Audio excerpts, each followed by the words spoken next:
प्रश्न है यदि 16 वस्तुओं का विक्रय मूल्य 20 वस्तुओं के क्रय मूल्य के बराबर है तो विक्रेता को कितने प्रतिशत लाभ या हानि होगा। ठीक है, क्वेश्चन बहुत इजी है लेकिन एग्जाम में आता है।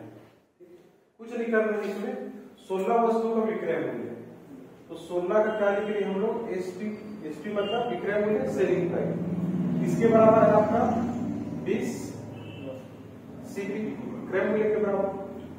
तो यहां से एसपी बटा सीपी या सीपी बटे एसपी कर दो, सीपी बटे एसपी बराबर क्या हो जाएगा, सीपी बटे एसपी बराबर, सीपी के सामने में कौन सा है 16, तो 16 बटा 20, ये कितना हो गया 4 चौक 16, 4 5 20। इसका मतलब क्या है, 4 रुपए की चीज को हम लोग कितने में बेच रहे हैं 5 रुपए, कितने का लाभ हुआ 1 रुपए का लाभ हुआ। तो लाभ पर क्या होता है, लाभ बटा सीपी इंटू 100%। लाभ कितने रुपए का है 1 रुपए का, सीपी कितना है 4 और 100%, तो कितना आ जाएगा, आए समझ में, बस इतना ही और कुछ नहीं। लाभ है और हानि भी था।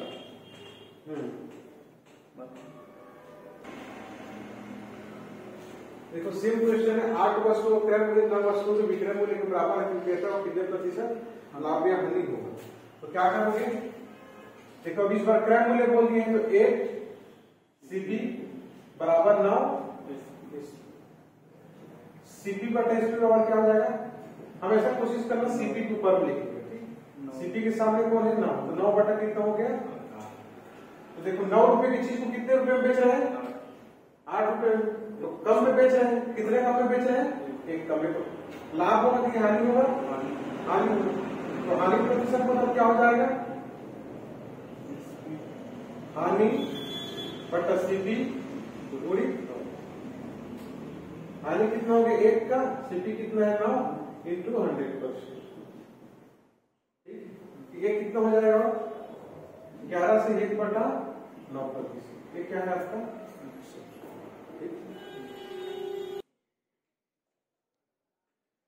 क्वेश्चन सेम है, उसी क्वेश्चन में थोड़ा सा घुमा दिया था, ऐसा क्वेश्चन बनेगा, ये अच्छा क्वेश्चन है उसके मुकाबले। ठीक है, लेकिन एग्जाम में ज्यादा तक इससे पहले जो क्वेश्चन बनाया हुआ है, लेकिन ये अच्छा क्वेश्चन।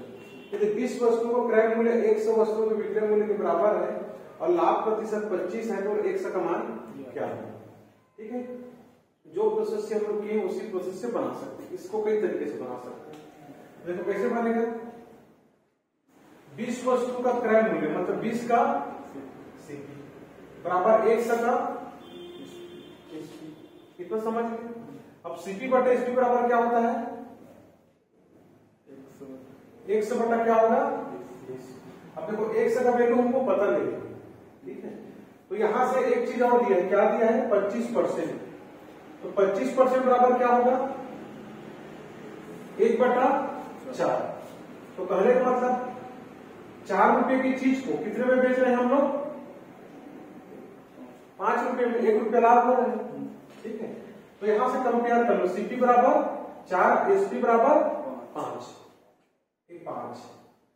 और यहां कितना है 4। तो देखो 20 5 का कितना गुना है 5 चौक 20, इधर भी 4, तो 4 चौक 16। आए कि नहीं समझ, क्या करोगे जो प्रतिशत दिए 25% बराबर क्या होगा 1 बटा 4, तो लाभ हो रहा है तो प्लस, मतलब 4 रुपए की चीज कितने में बेचे 5, एसपी कितना आ गया 5, यहाँ पर कितना एसपी दिख रहा है 20, तो 5 का कितना गुना हो गया 4 गुना, तो 4 का 4 गुना कितना हो गया 16, तो आंसर कितना आ गया आपका 16। ये तरीका समझ में आया, तो ऐसे बना सकते हैं, पहला तरीका तो ये। और दूसरा कैसे कर सकते हो इसी को, देखो यहां से 20 सीपी बराबर 1 से एसपी आया, ठीक है, तो सीपी बटा एसपी बराबर यहां से कितना आया था 100 बटा 20। 100 का वैल्यू पता रहता तो हम लाभ हानि तुरंत बता सकते थे। ठीक है, अब देखो प्रश्न क्या बोल रहे हैं, कितना लाभ हो रहा है 25%, तो लाभ प्रतिशत का फार्मूला क्या जानते हो, लाभ प्रतिशत बराबर लाभ बटा सीपी इंटू 100%, और लाभ मतलब क्या होता है विक्रय मूल्य माइनस क्रय मूल्य, तो लाभ प्रतिशत 25 दिया है तो 25 लिख लो। ठीक, लाभ मतलब विक्रय मूल्य माइनस क्रय मूल्य। तो विक्रय मूल्य कितना है 20 माइनस क्रय मूल्य x बटे x और पूरी 100%। ठीक, देखो 25 से कम 25, 25 चौक 100। ठीक है, अब क्या बचा आपके पास, एक तिर्यक पूरा होगा, एक सीधा आ गया और ये कितना हो जाएगा, इसके साथ गुणा होगा तो 25% परसेंट भी कर जाएगा। ठीक है, तो 20 चौक 80 और 4 x आया समझ। तो 4 x सीधा आएगा, कितना हो गया 5 x बराबर 80, एक से बराबर कितना आ जाएगा 16। समझ में आया तरीका, ये दूसरा तरीका। तो कोई भी तरीका आप यूज करो, ठीक है। या तो तीसरा इसी कैसे बना सकते हो, देखो इसमें काउंटर करना, कहां पे कितना लाभ हो रहा है आपका 25%। ठीक है, 25% लाभ हो रहा है, तो 25% का वैल्यू 1/4। कहने का मतलब 4 रुपए की चीज कितने में बेच रहे हैं 5 रुपए में। सीपी हो गया ये एसपी। ठीक है, 4 की चीज को कितने में बेच रहे हैं 5 में। तो देखो एक चीज आपको पता होगा, हम लोग उसमें पढ़े थे परसेंटेज में, वस्तु और उसका मूल्य दोनों एक दूसरे के क्या होते हैं विपरीत होते हैं। तो रेट क्या है 4 से 5 हो रहा है, तो उसका क्वांटिटी कितना हो जाएगा 5 से 4। ठीक है, रेट हो गया 4 से 5, तो क्वांटिटी कितना हो जाएगा 5 से 4। अब देखो 20 वस्तु का क्रय मूल्य है, यहां पे कितना दिया है, कितना गुना है इसका 4 गुना, इसका भी 4 गुना करो, कितना हो जाएगा 16। तो जैसे भी आप चाहो बना सकते हो। ठीक है, तो आपकी इच्छा है, समझ में आया। इसमें क्या है, लाभ की जगह हानि देती है। तो 3 तरीका बताया, तीनों में से कोई आप एक तरीके यूज करके बना लो इस क्वेश्चन। ठीक है, देखो 50 वस्तुओं का विक्रय मूल्य है, तो क्या लिखोगे 50 का सीपी और एसपी होगा। 50 का एसपी बराबर x सीपी, सीपी बटे एसपी बराबर क्या हो जाएगा, सीपी के सामने में कौन है, इधर सीपी रहेगा तो उसके सामने में देखना, तो सीपी के सामने में कौन है 50। 50 बटा क्या हो गया x। कितना प्रतिशत हानि होना है 20%। तो 20% का मतलब क्या होता है 1/5 हानि होना है, मतलब माइनस। सीपी मतलब 5 रुपए का, एसपी कितना हो जाएगा 4 रुपए। अब यहाँ पे सीपी कितना दिख रहा है देखो 50, और यहाँ पे सीपी 5, तो 5 50 का कितना गुना है 10 गुना। तो 4 का 10 गुना कितना होगा, एक सेकंड वैल्यू कितना आ गया 40। क्या पर क्या हो गया, समझ में है, नोट करो।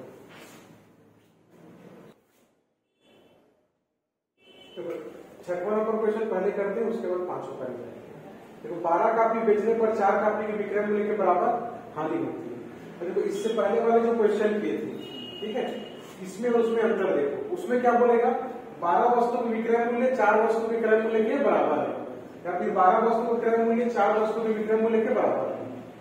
ठीक है, तो इसमें वैसे मत कर देना, ये क्वेश्चन अलग है। 12 कापी बेचने पर 4 कापी के विक्रय मूल्य के बराबर हानि होती है। देखो यहाँ पर भी बेचने पर बोल रहा है और यहाँ पे भी विक्रय मूल्य बोल रहा है, समझ में है, सीपीएसपी नहीं होता। प्रीवियस वाले क्वेश्चन में क्या बोलेगा, कितना वस्तु का विक्रय मूल्य या कितना वस्तु का क्रय मूल्य कितने वस्तु के क्रय मूल्य या विक्रय मूल्य के बराबर है, समझ में है। तब क्या करोगे सीपी बराबर एसपी। ठीक है, यहाँ पर जो भी आता है उसको कर देते हैं। ठीक है, लेकिन इस क्वेश्चन में क्या करोगे, देखो 12 कापी बेचने पर 4 कापी के विक्रय मूल्य के बराबर हानि होती है। पहली चीज यह देखो कि हानि मतलब होता क्या है, हानि मतलब सीपी माइनस एसपी होता है कि एसपी माइनस सीपी होता है। एक हानि होता है, दूसरा लाभ होता है। ठीक है, लाभ बराबर क्या होगा एसपी माइनस सीपी, और हानि मतलब सीपी माइनस एसपी। अब देखो 12 कापी बेच रहे हैं, मतलब 12 कापी खरीदा भी होगा। ठीक है, 12 कापी खरीदा भी होगा, तो हम लोग हानि हो रहा है तो हानि पर किसको पहले लिखेंगे सीपी को। हानि मतलब क्या होता है, सीपी माइनस एसपी, ठीक है, विक्रय मूल्य के बराबर हानि होती है। लाभ प्रतिशत कितना है?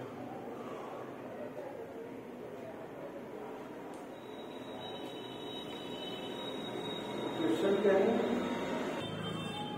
क्वेश्चन में हानि नहीं होगा, ठीक है, यहाँ पे लाभ होगा, तभी मैं जोड़ना था, यहाँ पे क्या होगा, लाभ, फिर यहाँ पे लाभ, तभी तो लाभ प्रतिशत ज्ञात करने के लिए, ठीक है। तो अब देखो जितना कापी को बेच रहे हैं उतना कापी क्या होगा, वो खरीदा भी होगा, ठीक है। तो लाभ मतलब क्या होता है, एसपी माइनस सीपी। कितना वस्तु है, 12 का सीपी, हम लोग क्या लिखेंगे, 12 वस्तु का सेलिंग प्राइस माइनस 12 वस्तु का कॉस्ट ऑफ प्राइस। समझ में आया ये कैसे लिखा है, लाभ हो रहा है इसलिए एसपी माइनस सीपी। यहाँ पे मान लीजिए हानि रहता तो क्या करते हैं, सीपी माइनस एसपी। तो जितना वस्तु वो बेच रहे हैं उतना वस्तु खरीदा भी होगा, तो 12 वस्तु का सीपी माइनस 12 वस्तु का 12 वस्तु के एसपी माइनस 12 का सीपी बराबर 4 कापी का विक्रय मूल्य, मतलब 4 विक्रय मूल्य मतलब एसपी। समझ में आया। अब क्या करोगे, ये तो सीपी को उससे ले जाओ, अब एसपी किधर ले आओ, तो 12 माइनस 4 एसपी बराबर कितना हो जाएगा, 8 एसपी बराबर 12 सीपी बटा एसपी बराबर क्या हो जाएगा, यहां से क्या होगा, 12/8। भाई सीपी यहाँ पे दिख रहा है, उसी चीज को 3 बार बताया, 8/12। ध्यान कहाँ रखते हैं, तो कितना हो जाएगा, देखो 8 रुपए की चीज है, कितने में बेच रहे हैं, 12। लाभ कितना हो रहा है, 4। तो लाभ प्रतिशत मतलब क्या हो जाएगा, लाभ प्रतिशत मतलब लाभ बटा क्रय मूल्य पूरी 100%। 4 एकदम 4 गुने 65 कितना आ जाएगा, 50। समझ में आया, एक स्टेप जाता है उससे, ठीक है। देखो फाइनली यहां पर आ गए, उस क्वेश्चन में इसी को डायरेक्ट दिया रहता था, क्या रहता है उस क्वेश्चन में, एक क्वेश्चन 8 वस्तु का विक्रय मूल्य 12 वस्तु के क्रय मूल्य के बराबर है, तब यही से चालू करते क्वेश्चन, आंसर ये आता। लेकिन इसमें क्या होता है, 12 कापियां बेचने पर 4 कापी विक्रय मूल्य के बराबर लाभ होता है। तब पहले से दिमाग में बिठा लेना, जितना कापी बेच रहे हैं उतना कापी तो खरीदे भी रहे हो, ठीक है। अब दूसरा पॉइंट क्या देखना है कि लाभ हो रहा है कि हानि हो रहा है। लाभ होगा तो एसपी माइनस सीपी करना, तो 12 का एसपी माइनस 12 का सीपी। हानि होगा तो क्या करोगे, 12 का सीपी माइनस 12 का एसपी बराबर जितना बोला है उतना कर दो, दोनों को सीपी एसपी को एक सीट में रख दो, ठीक आया समझ।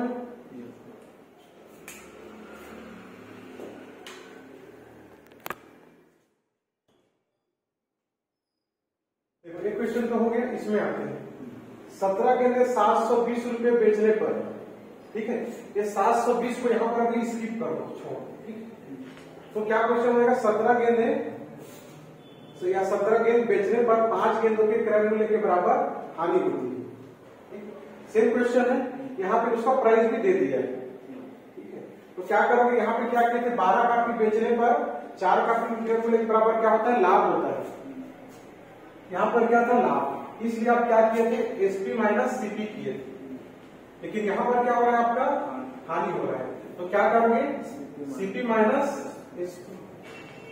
अब देखो कितना गेंद बेच रहा है वो, 17 गेंद, तो 17 गेंद तो क्या होगा, बेच रहा है तो 17 गेंद खरीदा भी होगा, तो क्या करोगे, 17 का सीपी माइनस 17 का एसपी। देखो सीपी और एसपी किसको पहले लिखना है, अच्छे से समझ लो, यदि उल्टा लिखोगे तो आंसर गलत हो जाएगा। यहाँ पर सीपी को पहले क्यों लिखे, क्योंकि हानि बराबर क्या होता है, सीपी माइनस एसपी। हानि होगा तो हमेशा सीपी क्या होगा, बड़ा होगा, मतलब मान लीजिए 100 रुपए की चीज है, इसको मैं 90 रुपए बेचूंगा तो क्या होगा, हानि होगा, तो सीपी हमेशा बड़ा होता है हानि, इसलिए इसको पहले लिखते हैं। लाभ में क्या होगा, एसपी बड़ा होता है, इसलिए एसपी को पहले लिखते हैं। तो 17 गेंद का सीपी माइनस 17 का क्या हो गया, एसपी, मतलब जितना खरीदे थे उतना को बेचे हैं, बराबर 5 गेंदों के क्रय मूल्य के बराबर, मतलब 5 का सीपी। समझ में आया? अब क्या करना है, सीपी एसपी के इधर से ले जाओ, तो मैं एसपी की धर सीपी की धर ले, क्या हो जाएगा 17 माइनस 5 12 सीपी और ये कितना हो जाएगा 17 एसपी। अब प्रश्न में देखो 17 गेंदों को 720 रुपए में बेच रहे हैं, तो 17 का सेलिंग प्राइस बराबर कितना हो जाएगा 720। तो कहने का मतलब 12 का सीपी बराबर भी कितना हो गया 720। अब आपको एक वस्तु का सीपी निकालना है, तो 12 सीपी बराबर 720, तो एक सीपी बराबर कितना हो जाएगा 720 बटा 12, तो 12 से 72 12 शून्य शून्य, तो एक वस्तु का क्रय मूल्य कितना हो गया 7। आया समझ में? प्लीज बताओ वहीं से बराबर यहां से देखो क्वेश्चन में आपको क्या दिया है, इस प्रकार के क्वेश्चन में ये लाभ बोल रहा है कि हानि बोल रहा है, उसमें लाभ बोल रहा था पिछले वाले क्वेश्चन में, तो इसलिए हम लोग क्या लिखे थे, लाभ मतलब याद रखो हमेशा क्या होगा एसपी माइनस सीपी, हानि बराबर क्या है सीपी माइनस एसपी। तो जितना वस्तु हम लोग बेचेंगे उतना वस्तु क्या होगा हमको खरीदना पड़ेगा। 17 गेंद 720 रुपए में बेचने पर, तो 17 गेंद बेच रहे हैं मतलब 17 गेंद खरीद भी रहे हैं, और हानि हो रहा है, तो हानि हो रहा है तो क्या लिखेंगे 17 का सीपी माइनस 17 का एसपी। यही यदि लाभ हो जाता तो क्या करते 17 का एसपी पहले लिखते माइनस 17 का सीपी बराबर, क्वेश्चन के अगले में क्या दिया है 5 गेंदों के क्रय मूल्य के बराबर, तो 5 का सीपी, मान ली 5 गेंदों के विक्रय मूल्य के बराबर आता तो 5 का एसपी। अब सीपी एसपी कैसे ले आओ, तो 12 सीपी बराबर 17 एसपी आ गया। लेकिन इस क्वेश्चन में मान लीजिए सिंपल आपको कितना लाभ हुआ हानि हुआ बोलता, ठीक है, तो यहां से सीपी बटे एसपी कर लेते, लाभ हानि प्रतिशत निकल जाता, ठीक है, कितना होता आपको सिंपल लाभ प्रतिशत या हानि प्रतिशत पूछ देता तब कितना होता, यहां से सीपी बटे एसपी बराबर क्या होता, यहां से 17 बटा 12, ठीक है। तो देखो 17 रुपए की वस्तु को कितने में बेच रहे हैं 12 में, तो हानि कितने को हो रहा है 5, क्रय मूल्य कितना है 17 गुणित 100, इसको 7 होता है, तो एक क्या हो गया आपका हानि प्रतिशत निकल गया। लेकिन प्रश्न में आपको हानि प्रतिशत नहीं पूछा है, आपको क्या पूछा है एक गेंद का क्रय मूल्य। देखो 17 गेंद का जो क्रय मूल्य है 12 गेंद के 17 गेंद का जो विक्रय मूल्य है 12 गेंद के क्रय मूल्य के बराबर है, तो 12 सीपी बराबर कितना हो गया 720, तो एक सीपी बराबर 720 बटा 12 बटा 7। अच्छा क्वेश्चन है।